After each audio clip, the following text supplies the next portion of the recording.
కాకినాడ ప్రభుత్వ ఆసుపత్రిలో క్యాజువాలిటీ వైద్యులు అందించే మెడికల్ లీగల్ కేసుల ధృవీకరణ ద్వారానే బాధితులకు న్యాయం జరుగుతుందని retired professor doctor you Sudheer పేర్కొన్నారు. గురువారం కాకినాడ ప్రభుత్వ ఆసుపత్రిలోని క్యాజువాలిటీ వార్డులో సీఎంఓలకు ఎమ్మెల్సీ ధృవీకరణపై అవగాహన కార్యక్రమం జరిగింది. Senior CMO doctor K Satyavani అధ్యక్షతన జరిగిన కార్యక్రమంలో ముఖ్య అతిథిగా ఆసుపత్రి సూపరింటెండెంట్ డాక్టర్ లావణ్యకుమారి పాల్గొనగా విశిష్ట అతిథులుగా retired professor doctor you Sudheer పాల్గొన్నారు. ఈ సందర్భంగా డాక్టర్ యు సుధీర్ మాట్లాడుతూ క్యాజువాలిటీ వైద్యులకు ఎమ్మెల్సీలపై అవగాహన సదస్సు నిర్వహించడం జరుగుతుందని చెప్పారు. ఈ కార్యక్రమంలో సీఎంఓలు పాల్గొన్నారు.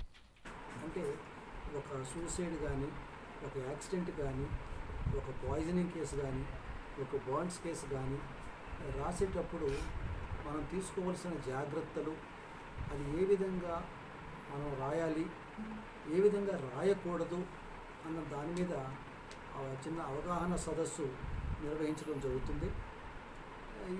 దీనివల్ల ఉపయోగం ఏంటి అంటే, ఈ తప్పులు రాయటం వల్ల మా సీఎంఓస్ ఎవరైనా సరే కోర్టులోకి వెళ్ళిన తర్వాత వాళ్ళకి ప్రాబ్లమ్స్ ఫేస్ చేస్తారు క్రాస్ ఎగ్జామినేషన్లో. అదేవిధంగా ఆ విక్టిమ్ బాధితుడు ఎవరైతే ఉన్నారో వాళ్ళకు కూడా సరైన న్యాయం జరగకపోవటానికి కూడా ఆస్కారం ఉంది, జరగకుండా ఉండటానికి. కాబట్టి ఈ టీచర్స్ డే సందర్భంగా చిన్న అవగాహన సదస్సు మేము జరుపుకోవడం జరుగుతుంది. ఈ అవగాహన సదస్సుని ఇంతకుముందు కూడాను మనం స్టేట్ లెవెల్ కాన్ఫరెన్స్లో కాకినాడ గవర్నమెంట్ హాస్పిటల్లో మనం నిర్వహించడం జరిగింది.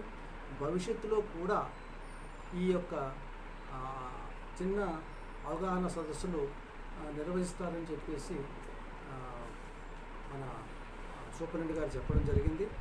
ఇలాంటి వాటి వల్ల ఎప్పటికప్పుడు మనం రిఫ్రెష్ చేయడానికి, సబ్జెక్టుని రిఫ్రెష్ చేసుకుని ఎప్పటికప్పుడు అప్డేట్ అవ్వడానికి మనకి చాలా ఛాన్సెస్ ఉన్నాయి.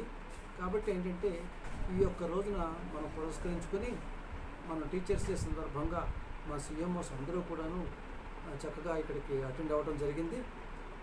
ఇంకా వేరే విధంగా కూడా ఇంకా భారీ ఎత్తున కూడా మేము ఇదే సదస్సుని నిర్వహించడానికి